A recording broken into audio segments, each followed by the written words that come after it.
안녕하세요. 결혼은 현실이다 라는 말이 그 어느 때보다 마음에 와닿고 있는 올해 31살 된 여자입니다. 예비 신랑과 연애하던 시절에는 정말 더할 나위 없이 좋았죠. 그도 그럴 것이 그땐 마냥 좋은 것만 보러 다니고 좋은 것만 먹고 좋은 이야기만 나눴으니까요.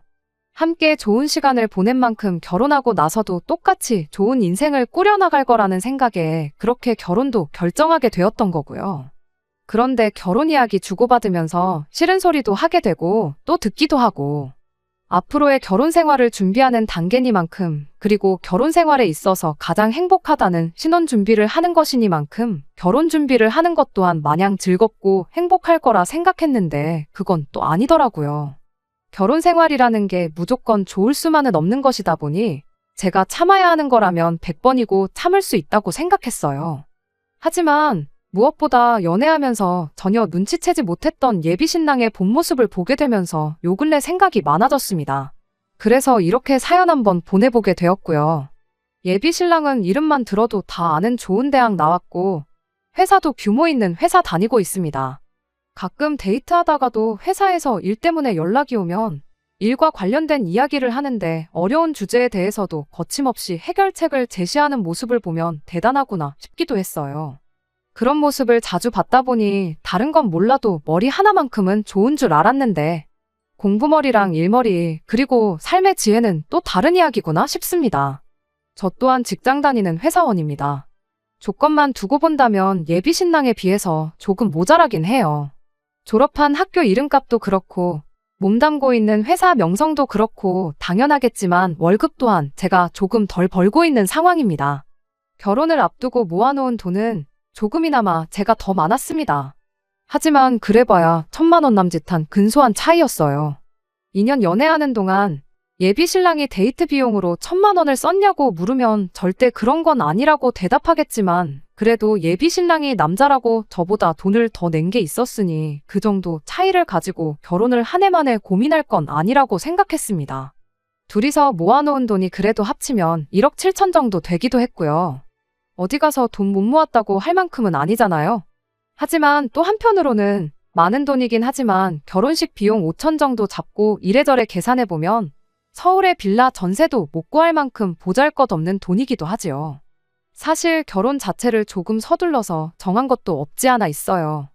두 사람 다 나이가 있다 보니 결혼 이야기는 진작에 오가긴 했는데 모아놓은 돈도 부족한 느낌이라 날짜는 내년 말이나 내후년 초쯤으로 생각하고 그동안 돈이나 더 열심히 모아보려고 했었거든요. 그런데 저희가 결혼 이야기 주고받기 시작하자마자 예비시댁에서 하루라도 빨리 결혼을 하면 좋겠다는 이야기를 전해왔어요. 예비 시아버지께서 내년 봄쯤 해서 퇴직을 하게 될 예정이라 퇴직하기 전에 식을 올렸으면 한다고요. 이유인즉슨 아버님이 아직 회사에 몸담고 있을 때 아직 끝발이나마 조금 남아있을 때 결혼을 해야 하객도 더 많을 테고 그래야 축의금도 한 푼이나마 더 받을 수 있다는 이유였습니다. 축의금 들어오는 게 얼마나 차이가 있는지도 모르겠고 그리고 또 아버님이 회사에 몸담고 있을 때는 찾아오고 아닐 때는 안 와도 된다고 생각하는 사람들이라는 건 그 사람들이 저희 결혼식을 축하해주러 온다기보다는 그냥 사회생활의 일환으로 얼굴도장 찍으러 오는 사람들이라는 소리잖아요. 굳이 그런 사람들 때문에 저희 결혼식 날짜를 예정보다 1년이나 앞당길 필요나 있나 싶었어요. 신랑 측 하객석에 손님이 몇 명이나 왔고 그런 게 저희 결혼 생활에 도움이 되는 건 하나도 없잖아요. 차라리 1년 동안 저희가 아낀다면 1억 정도를 더 모을 수 있는 상황이니 하객 조금 덜 오더라도 그러는 편이 더 낫지 않나 하는 생각이었습니다. 하지만 예비 신랑이 아버지가 원하시는데 뭐 어쩌겠냐는 식으로 나오는 덕에 결국 결혼 날짜를 앞당기게 되었습니다. 사실 이때 예비 신랑이 부모 말에 거역 못하고 생각도 짧은 사람이란 걸 눈치챌 수 있다면 있는 기회였는데 그때는 거기까진 생각 못했어요. 저희가 결혼식을 최대한 늦추자고 했던 가장 큰 이유가 양가 지원받지 않고 두 사람 힘으로만 결혼을 하고 싶어서였어요. 그런데 결혼식 일정이 앞당겨진 이상 양가 지원 없이 결혼하려면 일단은 최대한 결혼식 비용을 아끼는 방법 말고는 돈을 조금이나마 여유 있게 만들 방법이 없겠더라고요. 호텔에서 올리는 결혼식의 예쁜 웨딩드레스, 경치 좋기로 소문난 데 찾아가서 야외에서 찍는 웨딩사진 등등. 사람들이 다들 허세에다가 그냥 바닥에 돈 버리는 짓이나 마찬가지라고들 하지만 그래도 제 입장에서는 인생에 한 번밖에 없을 결혼식인데 조금 욕심이 나는 부분이었거든요. 아쉬웠지만 무슨 방법이 있었겠나요? 최대한 아낄 수 있는 부분에서 아끼기 시작했습니다. 웨딩 사진도 스튜디오에서 찍는 걸로 하고 드레스도 발품 팔아서 그나마 저렴하고 예쁜 드레스로 찾고요. 호텔 결혼식도 이 상황에는 필요 없는 사치나 마찬가지였으니 그냥 적당히 음식 잘 나오는 웨딩홀에서 결혼식을 올리기로 결정했어요. 아쉽기는 했지만 그렇게 한 덕분에 당초 예상했던 것보다 한 1,500 정도 절감을 할 수 있었는데 1,500 아꼈다고 해도 대출 없이 서울에 신혼집을 마련할 방법은 보이지 않았어요.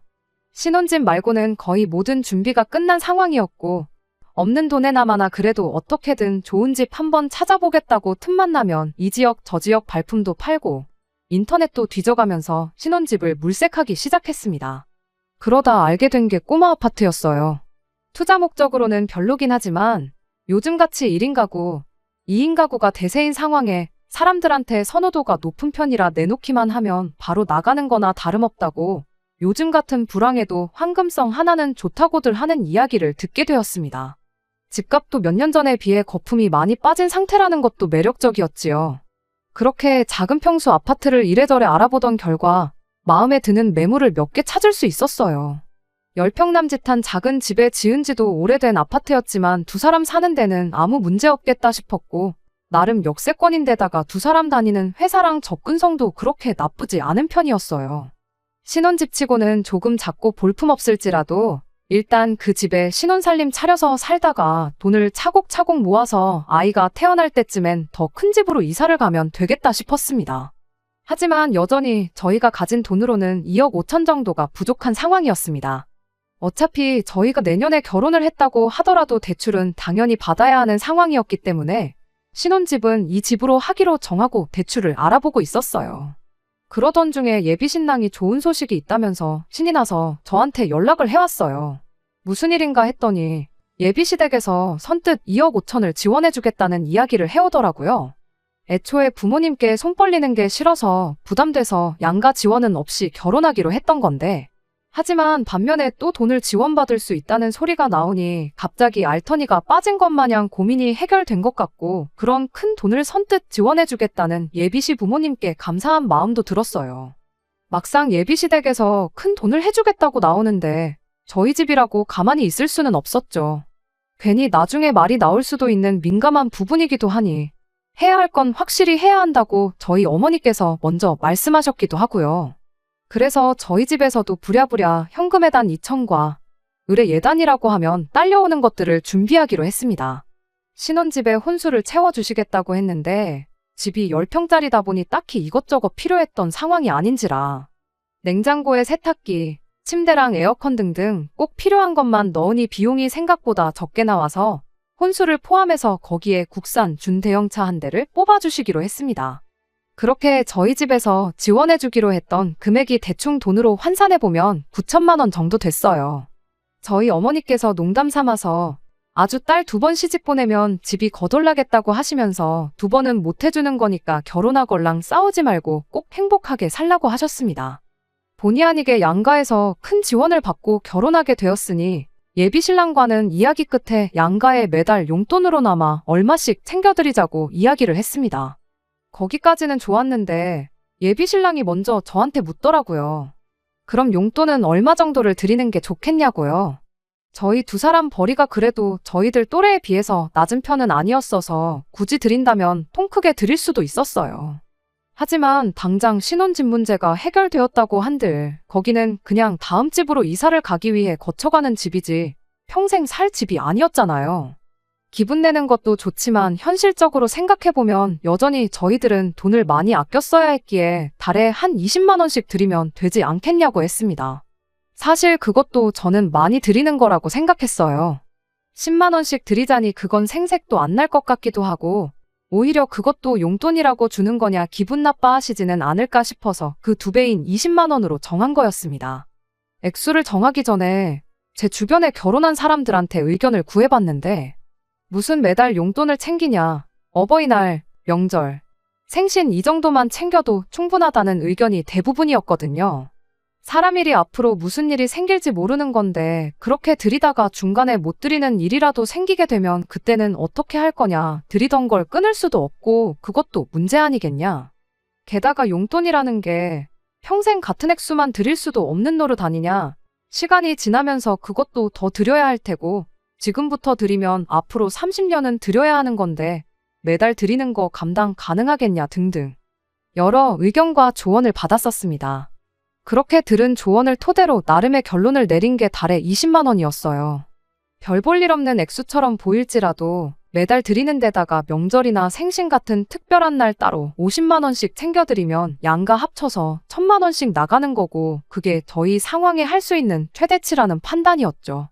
그런데 예비 신랑이 제 말을 듣더니 표정이 굳어서는 그건 좀 아닌 것 같다고 하더라고요. 20만 원이라는 액수가 작아서 저러는 건가 싶었는데 그게 아니었습니다. 한다는 소리가 우리 집에서 신혼집을 구해준 거나 마찬가지인데 액수만 따져도 거의 3배에 가까운 돈을 해주시는 거지 않냐고요. 그런데 어떻게 양가의 용돈을 똑같이 줄 수가 있냐고 그건 말이 안 된다는 겁니다. 저희 집에 20만 원을 줄 거면 이치대로 예비시댁엔 못해도 최소 50만 원은 드려야 한다는 거예요. 제가 이미 앞으로 결혼 생활하면서 매달 생활비는 얼마씩, 저축은 얼마씩 해서 1년에 얼마를 모아야겠다. 이런 식으로 대략적인 예산을 짜놓은 상황이었다 보니 돈을 더 드려야 한다는 예비신랑의 말이 어이가 없었지만 그래도 꼭 예비신랑 고집대로 해야 한다면 차라리 그럼 저희 집에는 따로 용돈을 안 드리거나 10만 원씩만 드리고 예비시댁에 30만 원을 드리면 되려나 혼자 머릿속으로 계산을 하고 있었어요. 그런데 이어서 나온 예비신랑의 말이 더 충격적이었습니다. 용돈 50만 원 뿐만 아니라 거기에 더불어서 매달 200만 원씩을 더 드려야 한다는 소리를 해왔으니까요. 저는 처음에 제가 뭘 잘못 들었나 싶었어요. 그도 그럴 것이 당장 용돈을 20만 원 정도 드리자는 이야기를 하고 있었는데 한 푼 두 푼도 아니고 그 10배에 해당하는 액수인 200만 원 이야기를 하고 있었으니 말입니다. 저는 곧장 예비신랑한테 난데없이 200만 원을 더 드리겠다니 그건 무슨 소리냐고 물어봤는데 예비신랑이 우리가 결혼 일정을 왜 앞당겼는지 기억이 안 나냐고 한번 생각해보라며 애매한 대답을 하더군요. 그 이야기가 왜 나오냐고 물어본 말에 대답이나 해달라고 했더니 우리 아버지가 퇴직을 하시는 것 때문에 그 전에 결혼식을 올리기로 한 것 아니냐. 그런데 아버지가 퇴직을 하신다는 건 앞으로 부모님 벌이가 없어진다는 소리 아니겠냐고요. 벌이가 없어지시는 건데 그럼 대출을 어떻게 갚으시겠냐는 겁니다. 난데없는 소리에 정신이 없는 와중에 대출은 또 무슨 소리인가 싶었어요.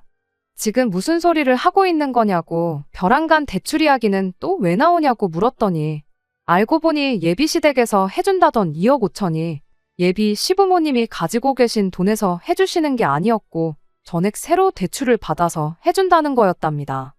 그리고 아버님이 퇴직을 하게 되면 벌이가 없어질 테니 앞으로 그 대출원금과 이자는 전부 저희가 갚아야 한다는 소리였지요. 이건 뭐 저희 집에 20만 원을 안 드리고 예비시댁에만 용돈을 드리자고 할 수도 없는 노릇이었어요. 예비신랑한테 그게 무슨 터무니없는 소리냐고 원금도 이자도 우리가 다 갚는 거라는 소린데 그럼 우리가 대출을 받는 거랑 뭐가 다르냐고 따져 물었습니다. 그렇게 따지면 예비시댁에서 저희 집이 해주는 돈의 3배를 해주는 게 아니라 땡전 한 푼 안 보태주는 거나 마찬가지 아니냐고요. 예비신랑은 뻔뻔하게도 그럼 용돈은 안 드리는 걸로 하고 달 200만 원씩만 보내드리면 되겠다고 대답하더군요. 2억 5천 대출 받는데 달에 200씩 내드리는 것도 말이 안 되지 않냐고. 아무리 원금까지 같이 갚아나간다고 한들 그럴 거면 차라리 지원받지 말고 다른 집을 알아보자고 했어요. 우리가 모아놓은 돈이 아예 없는 것도 아니고 1억 정도만 신혼부부 전세대출 받아서 빌라 전세 같은 거 알아보자고요. 전세대출 받으면 원금까지 갚을 필요도 없고 이자만 부담하면 되는 거니까 차라리 계획한 대로 몇 년 고생해서 대출 최소한으로 받아서 이사 가는 게 낫지 않겠냐고 했어요.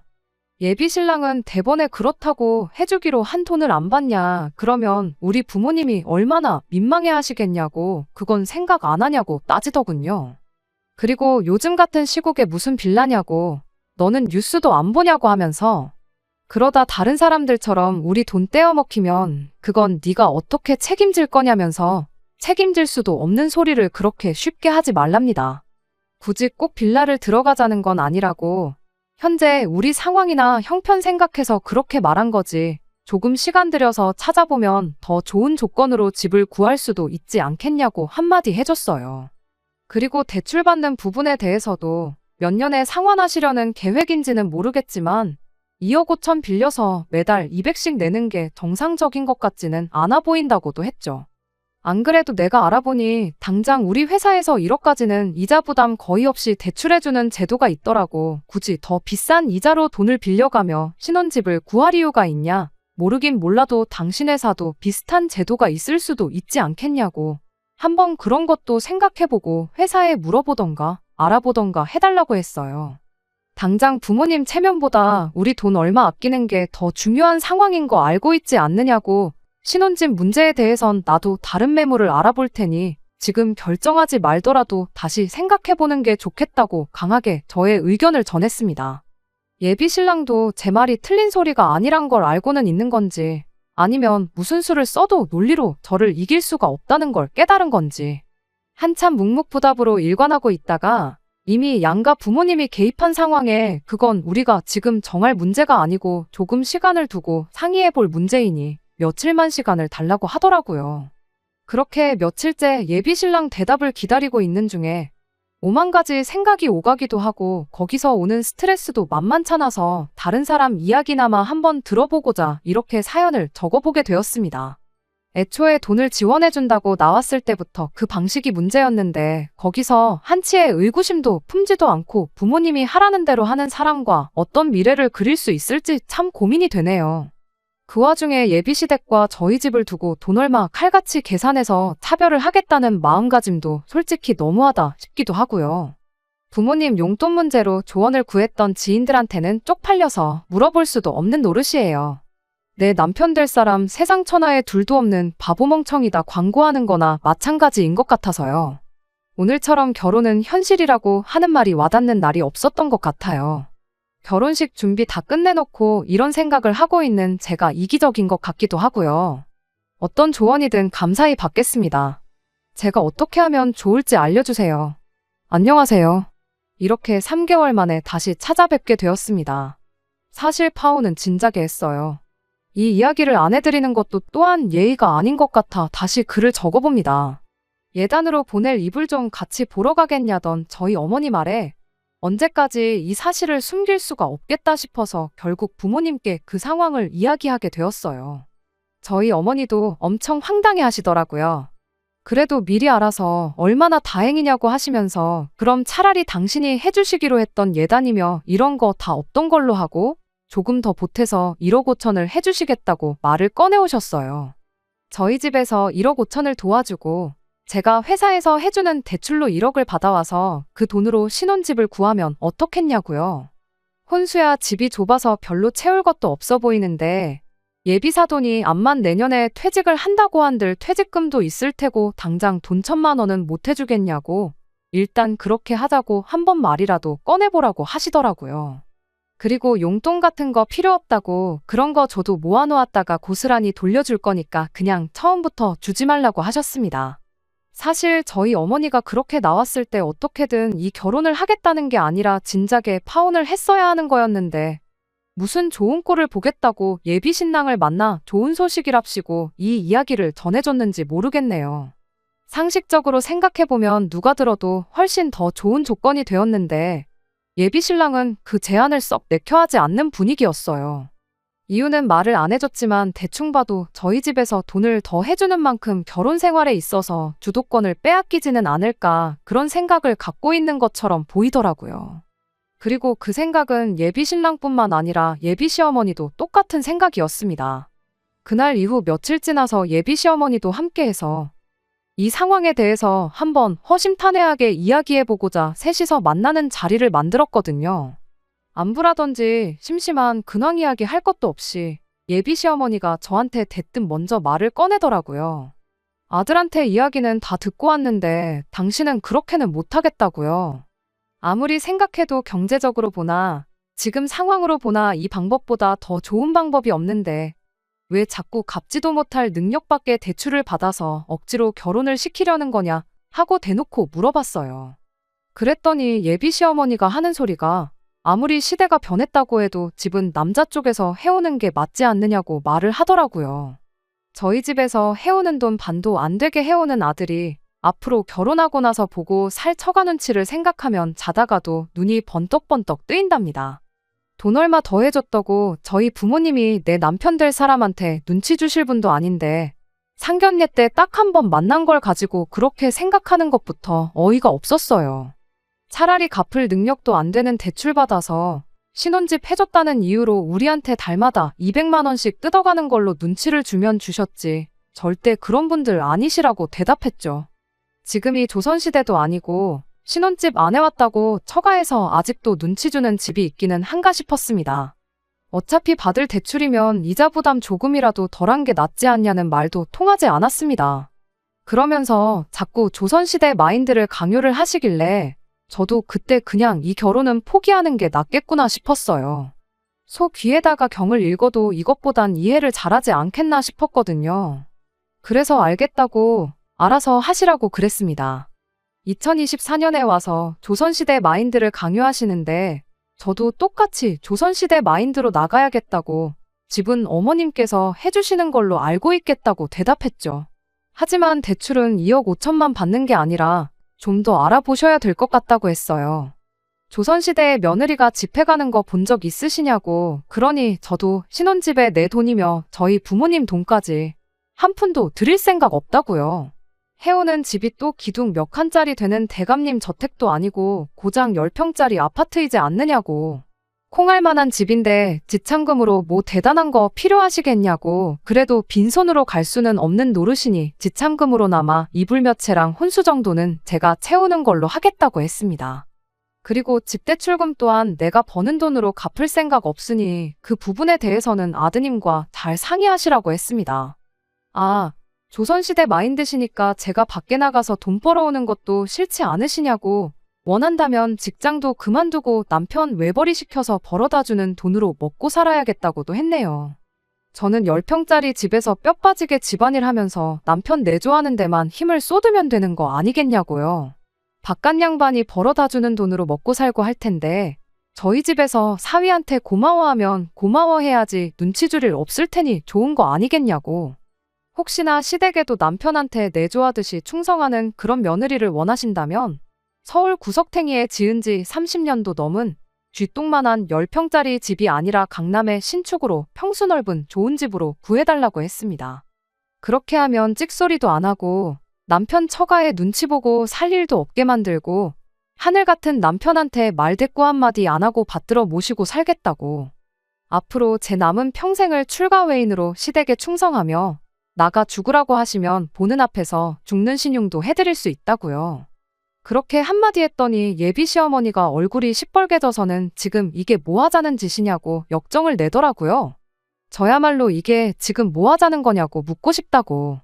아들이 결혼해서 주도권 없이 지낼까봐 걱정이 되면 며느리가 찍소리도 못하게 완벽하게 준비해놓고 결혼을 시키던가. 그게 안 되겠거든 그냥 결혼시키지 말고 평생 품에 끼고 사시라고 했습니다.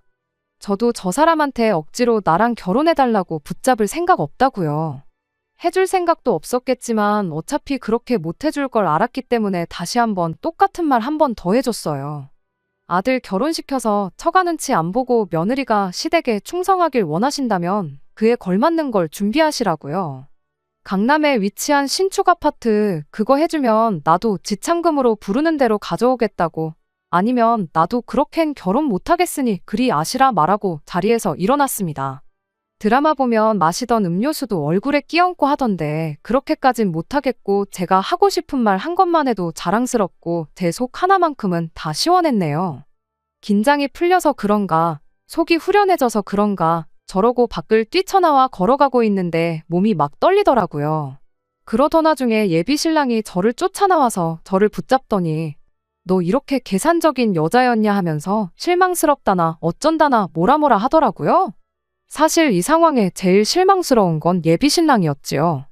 배울 만큼 배웠으니 머리가 돌아가도 충분히 돌아갔을 텐데 부모 말에 거역 못하고 그 와중에 어머님하고 대화 나누는 동안 말 한마디 없이 가만히 있던 모습이 너무나도 실망스러웠어요.